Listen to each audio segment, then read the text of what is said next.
Happy Friday, Smart News. We have better than expected news on the job market in America, and we also have news on how your money is going to be spent. It's very easy to talk about the economic stimulus like it's somebody else's money because the number is so big.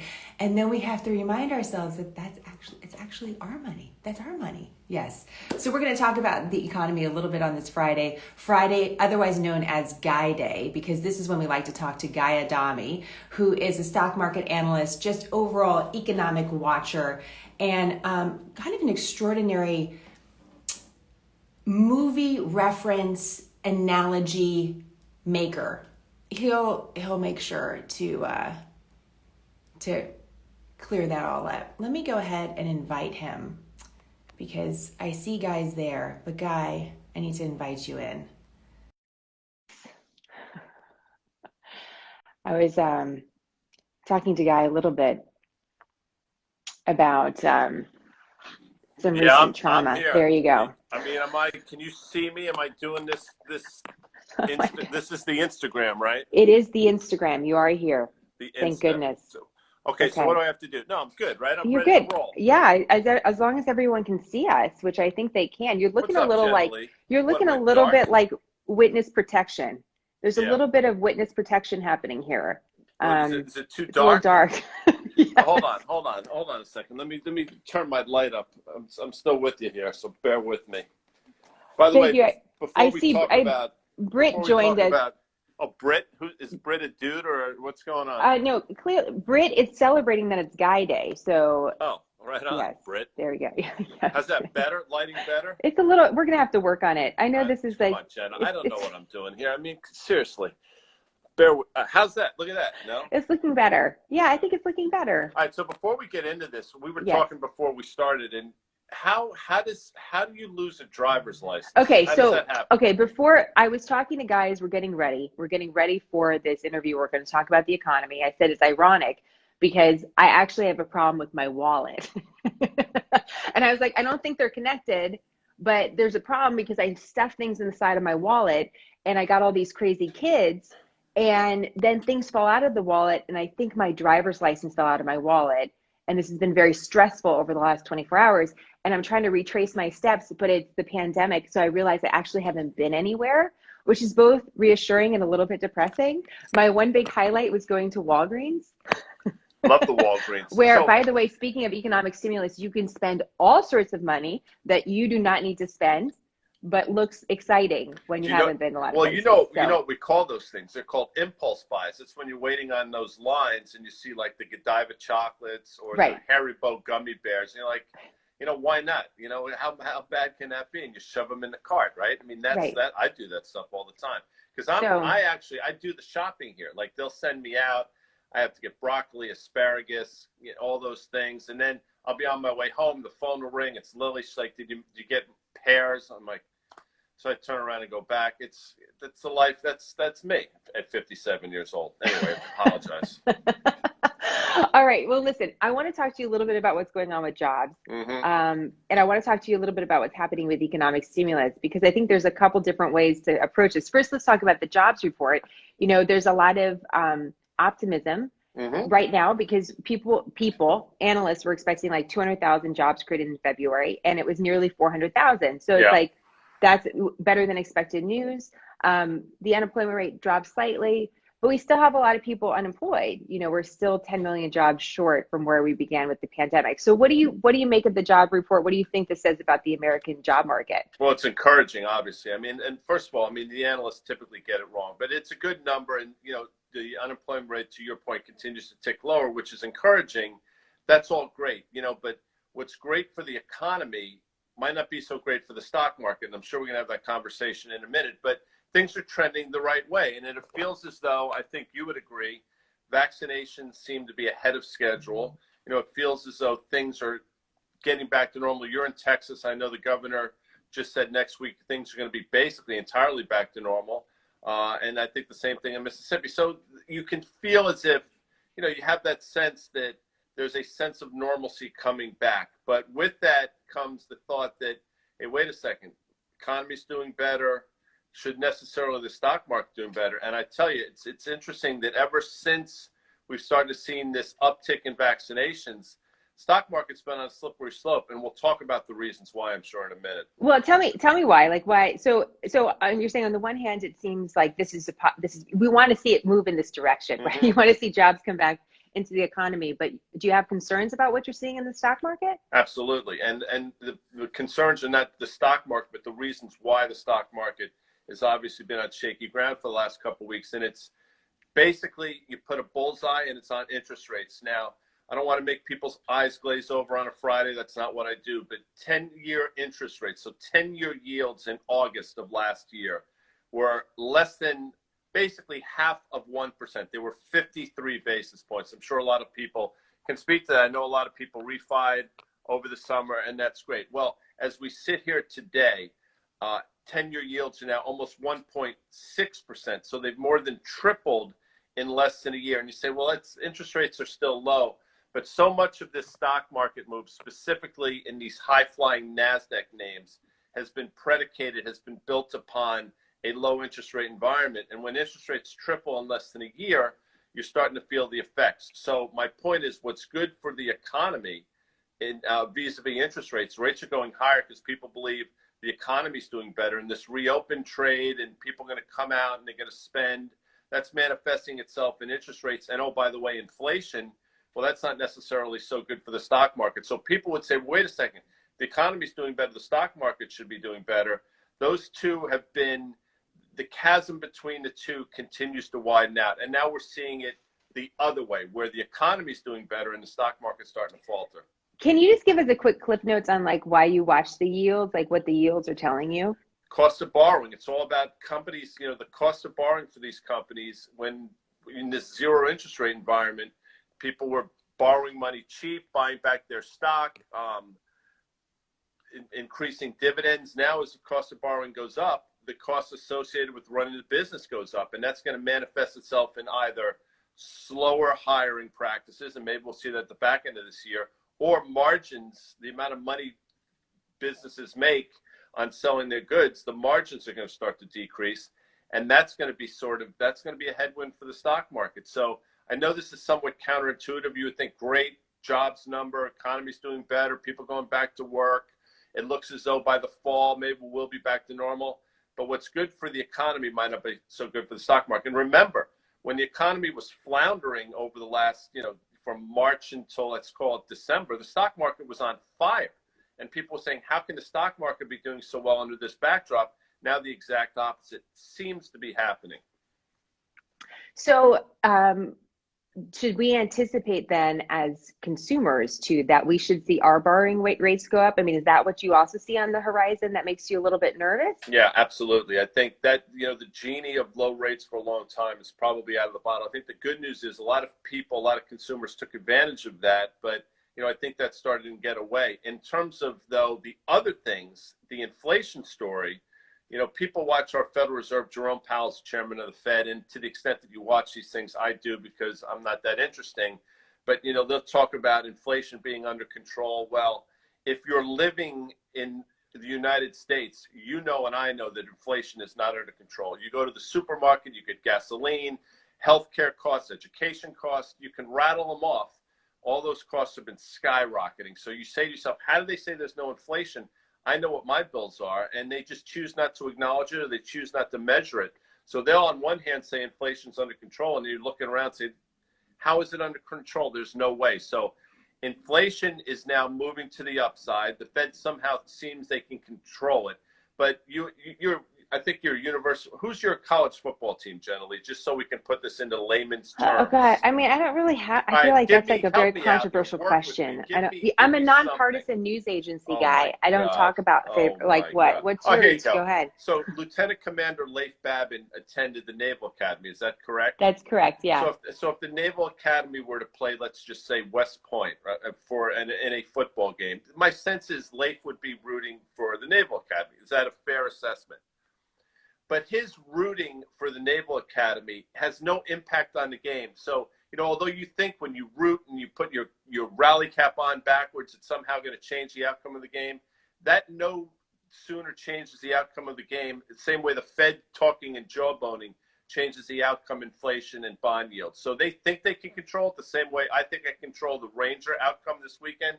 Neither one are going to happen. And I tell you what, the market's starting to take note that the Fed maybe is losing control of the bond market.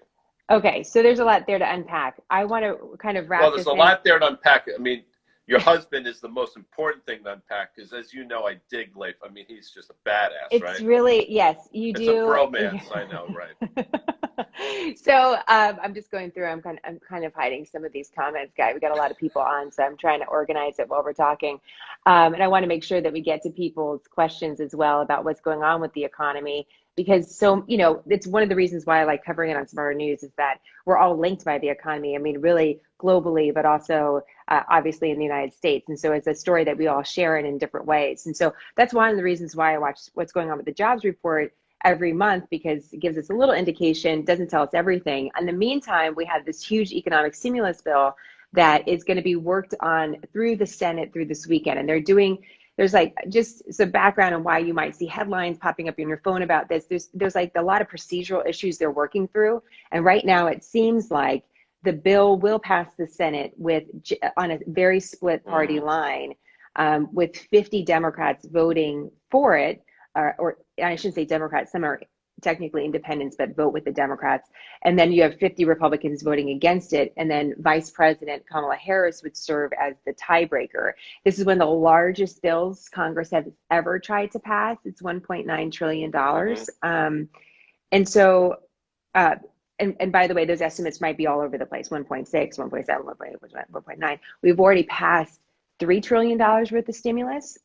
And so if you look at the jobs report, there's some indication that the economy is kind of heating, I'm not saying like it's going to explode in a second, but it's heating back up a little bit. So what is your thought on how this stimulus plays in if you're putting this money into the economy, and we're also talking about inflation and borrowing costs and all of that? Yeah, listen, stimulus might not be the right word for it. For me, it's more relief package. I think that's really what we're talking about here. But to answer your question specifically, I mean, we're now, in terms of what we're going to see in the back end of this year, you just basically have that can of lighter fluid and you're standing in front of the barbecue, as I mentioned a couple of weeks ago, and you're just pouring it on top of these charcoals that are sort of smoldering, and you're hoping to get a reaction. And when you get that reaction, it's come in the form of, we've all seen it before, when all of a sudden, boom, it catches and things start to explode. And that's what you're going to see at the back end of this year. And it's going to manifest itself in a number of different ways. People want to buy things, but there's so much, supply demand. We've all heard that terminology, but the demand's going to be there. The supply is not going to be there. By definition, prices are going to go higher. You're going to have people clamoring to get the same types of goods, activities, you name it. And the supply side is just not going to be there for a number of different reasons, not least of which our supply chains have been compromised. And oh, by the way, there are a lot of businesses that don't exist anymore. And inflation, by definition, is going to go higher. And the Fed's going to be behind the eight ball here, and they're going to have to do something they probably don't want to do. And it's going to throw a monkey wrench into the whole system. So you talk about $1.9 trillion. When we pass that, which it probably will be, you're going to talk about a U.S. debt right now. So GDP in this country is about-ish, let's just call it $21 trillion. In a month and a half, 2 months from now, the debt in the United States is going to be $30 trillion. So back of the envelope math, we're close to 150% of debt to GDP. Completely unsustainable numbers. Oh, by the way, the Fed's balance sheet is moving towards $8 trillion. I mean, these are numbers we couldn't have fathomed 5 years ago. And now we just sort of throw them around like it's nothing today. It's problematic. And look, it augurs well for the economy, people getting out and spending. It augurs really, in my opinion, poorly for the stock market over the next 3 to 6 months. Okay, so you're a dad. And we're always thinking about our kids, right? And what this looks like for our children. So the argument for stimulus is get a lot of money, like throw money at the problem. Sure. Throw money at the problem, and we're going to get quicker out of this economic predicament that we're in. That's going to be good for everyone's family because the economy starts rolling again. And yes, there's a lot of debt, but we can handle the debt when the economy is most successful. We want that position. That's one argument for it. The other argument is that just logically, it's never going to make sense to have so much debt hanging over your head. A family couldn't do that. We couldn't organize and run our family if we had that much debt all the time. But you have these two kind of philosophical debates about stimulus overall and how you get to use debt. It's almost like, real estate investors, Guy, that are really good at taking debt and like pouring it into other projects. Yeah. I always want to be I'm not like that. Like that makes me so nervous. But those are really the two schools of thought. Like either you can use debt to your advantage or debt becomes, handcuffs. Yeah. And I don't, who's right when it comes to that, well, or both. To your point, I mean, there people come down on both sides of the aisle. I mean, there are all kinds of economists that say one thing. I'm sort of in your camp. I think we both have those Italian roots, and just knowing that's hanging over your head like a sword of Damocles it makes it hard to sleep at night. And other people sort of more freewheeling. And listen, our last president talked about debt. He was the king of debt, right? And he talked about it as this great tool. So he did. President Trump but he lived in that space, right? Real estate investment.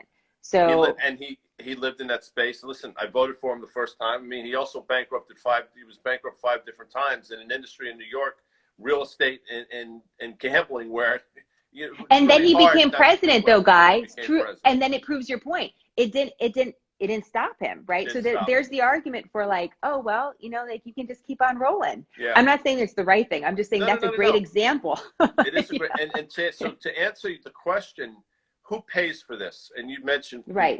Your kids are younger than my kids, but those are the people that are going to pay for it. And, it's very hard politically to run on a platform of we have to take our medicine now.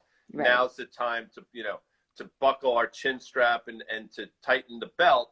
Nobody's going to vote for you. You can run on a platform of spend, and let somebody else worry about it, and you're probably going to get elected. But that time clock continues to tick down, and I think we're sort of at the precipice that somebody's got to pay for this, and it's going to manifest itself in a lot of different ways. And be careful what you wish for, Federal Reserve, in terms of we want inflation, because if you might get what you wish for, and it's going to be problematic. And again, just take a look at when you go out this weekend, to the extent that people go out and shop, just look at the prices you're paying now as opposed to 6 to 9 months ago. And I think you're going to be shocked. And you're seeing it all over the place, especially, my sense is, you're seeing it at the gas pump as well. And for you folks in Texas, you saw how quickly things went parabolic with your heating costs. And you're going to say, you know what, that was a once-in-a-lifetime thing. I get it. But you see how vulnerable the system is to a number of price shocks. Wait, you said something about gas prices.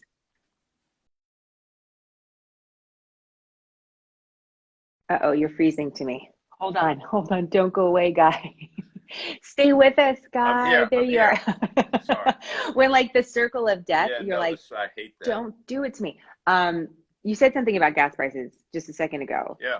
I've got a lot of questions on that. What is going on with that? Because one of the headlines I wanted to talk to you about, you keep on mentioning the Fed, is about consumer prices going up this summer. Yeah. And when you see that, like consumer prices going up, it's like, well, I mean, are we talking about like 25 cents or are we talking about $25? What does that mean? Well, so talk to us about that. Well, gas prices, I mean, I think everybody, for whatever reason, people measure inflation when they look at the gas pump. Because you drive by, or when we used to drive a lot, we drive by the pumps every day and you notice 5-10 cents. You're like, what's going on? Well, this time last year-ish, gasoline's probably 95 cents to $1 higher than it was. And people use that as a gauge of, wait a second, what's going on? Now, what is going on is the fact that crude prices have gone from $25 a barrel to close to $70 a barrel, and there's supply constraints. I mean, we're seeing it in terms of products, we're seeing it in terms of heating oil, and in terms of gasoline, and it's just goes back to supply and demand, and prices have been going higher. So that's one input cost that you hate to think about, but it's there almost every day. The good news is. Okay, good. Tell me the good news. But when people start driving again, right, there's going to be more demand for gasoline. And oh, by the way, we're at the precipice of the spring-summer driving season. Watch how quickly prices go higher. So Jean is in Massachusetts and saying that gasoline prices there are rising really quickly. And Missy's in Austin, Texas, and she says that the prices have gone up. She's seen since the election. Yeah. Does it have anything to do with politics? I'm sure there'll be. It's interesting. Regardless of what we like to think, we're all dogmatic in our views, and we've become more and more polarized. So I think people predisposed to, I'm not suggesting anybody here is, but if you're predisposed to believe that it's a change of regime that's causing all these things, you're going to believe it. There's nothing I'm going to say that's going to change it. What I will say is these things have been in the works for quite some time. Listen, the 8 years of the Obama administration, the stock market did extraordinarily well. Now, the naysayers will say it's because he was coming off this ridiculously low base, the financial crisis, and he basically stepped in at the exact right time. I get it, but the facts remain. The 8 years of his administration, stock market did well. The 4 years of President Trump's administration, the stock market did well. So that was just a continuation of a number of different things. Now, if the market goes pear-shaped here, people that do not like President Biden will say, oh, look, it's because of this new administration. Other people will say, it's just the cycle. I mean, these things are just right. I mean, it's just the natural course of events. I can't tell you if it's political or not. What I will tell you is right now, the way things set up, the way bond yields have been moving, the way these high-flying stocks have been acting, you know, it's a very interesting time in our history to try to figure out, as we come out of one of the worst periods in United States history, what are we going to look like on the back end of this thing when people are free to shop again and go out again, and how quickly are prices going to rise? And oh, by the way, what's going to happen to the stock market on the back of all that? That's what people like me are trying to figure out. And listen, I like to think that I know the answer, but I'm smart enough to realize that although I think I know, nobody really knows. It's way more reassuring to talk to someone that says that than someone that's telling us like this is very black and white. Well, we know it's not.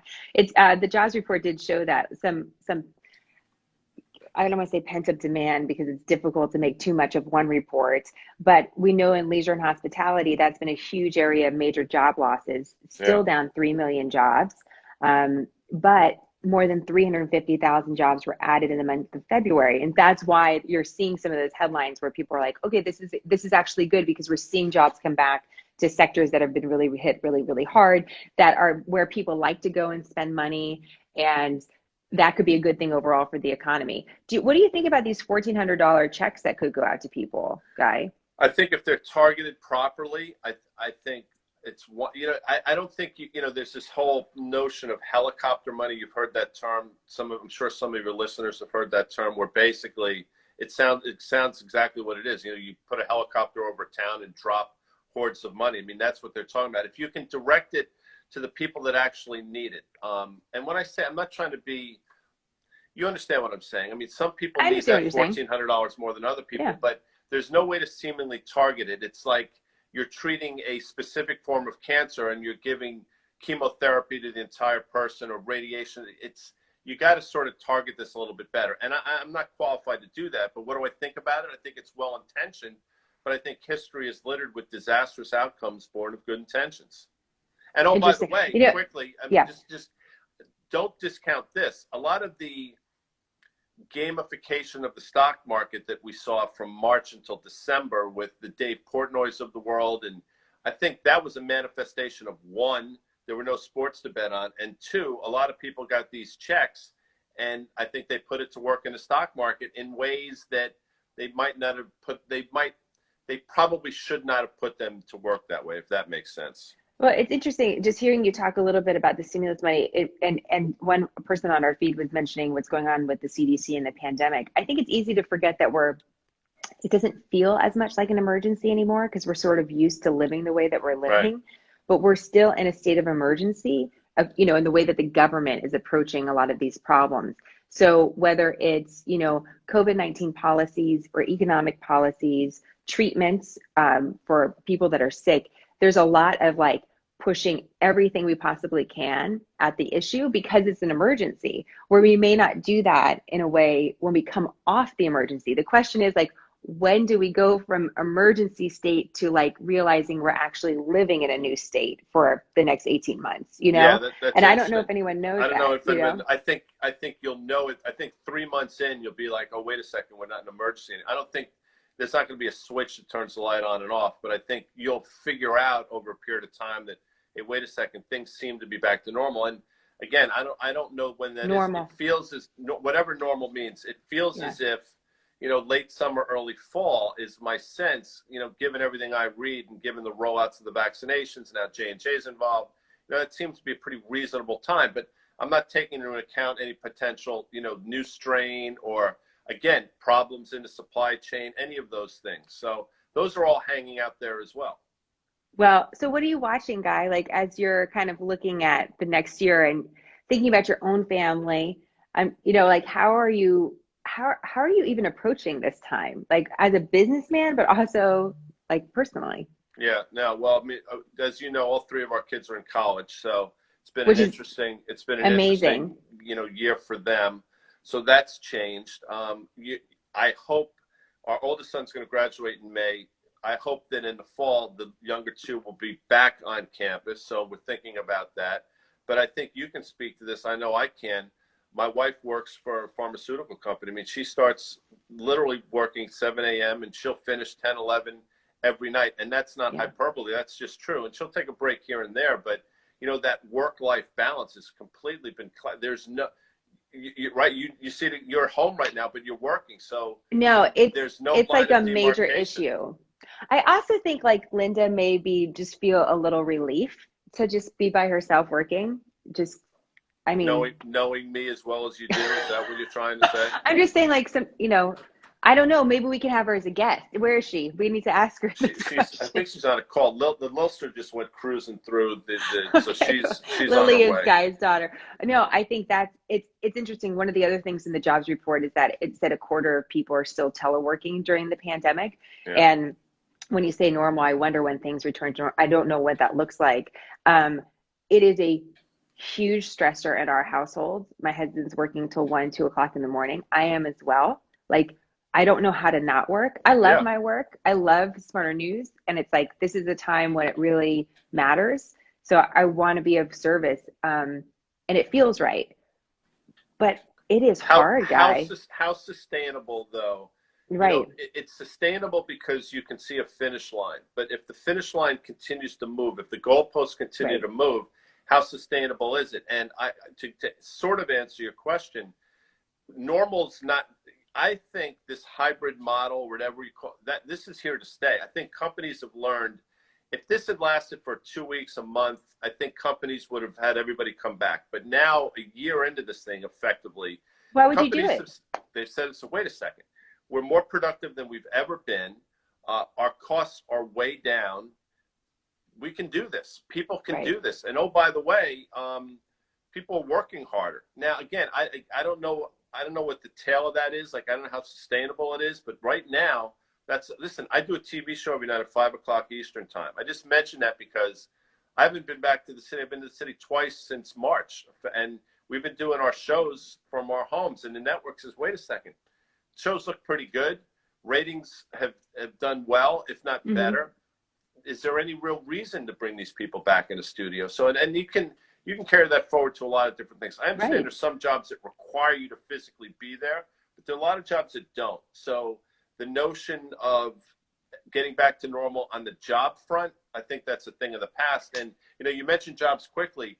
The most deflationary force in the history of mankind is technology, and that's a job killer. Now, we can have that conversation another time, but, so as the technology every time you wake up, it seems like there's this new technology out, and Right. that by definition takes away jobs. So there's a lot of forces that are, right now there's these huge forces battling against each other, and it's manifesting itself in a number of different ways and throughout the markets, the bond markets, all commodities markets, all different things. It's so interesting that you mentioned that because one of the development of Smarter News was how can I use technology to create a different work week and create news in a different delivery system that could actually work for people. And part of my vision was that I feel like there's a lot of people in this economy that can probably work 2 to 3 days a week.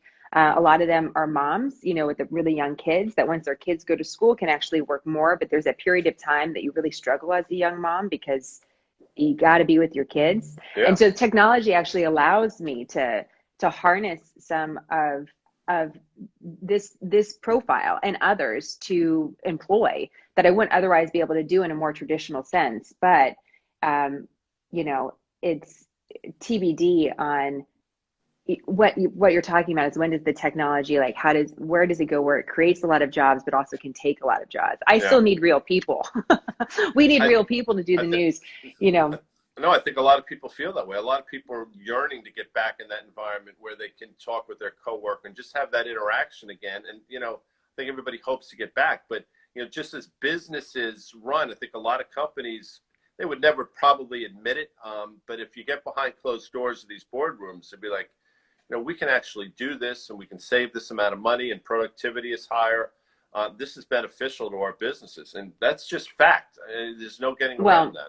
I also want to mention that I think there's 4 million people, I think was the number, that want to be working, but because of the pandemic haven't been able to work or look for a job. And so they're not counted as part of the labor force, which actually makes some of the jobs data look better.